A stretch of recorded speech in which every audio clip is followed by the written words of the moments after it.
এত বেশি lucrative advertisement, user friendly application, huge network, quick delivery person, India's online food delivery market is expected to surpass $29.33 billion by 2028. এর থেকে বোঝা যাচ্ছে যে আমরা ঘরের খাবারের চাইতে বাইরের খাবার বেশি প্রেফার করি। এবং এই বাইরের খাবারের মেইন ইনগ্রেডিয়েন্টস কি?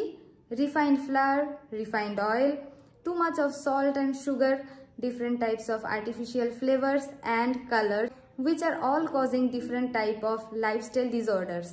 স্ট্যাটিস্টিক্যালি দেখা গেছে শহরের মানুষের 70%-এর মধ্যে ওবেসিটি দেখা দিচ্ছে এবং সেখান থেকে শুরু হচ্ছে ফ্যাটি লিভার, ডায়াবেটিস, পিসিওডি, বিভিন্ন রকমের হরমোনাল ডিসব্যালেন্স, কার্ডিওভাস্কুলার ডিজিজ, ক্যান্সারের মতন বিভিন্ন রকমের লাইফস্টাইল ডিসঅর্ডার্স।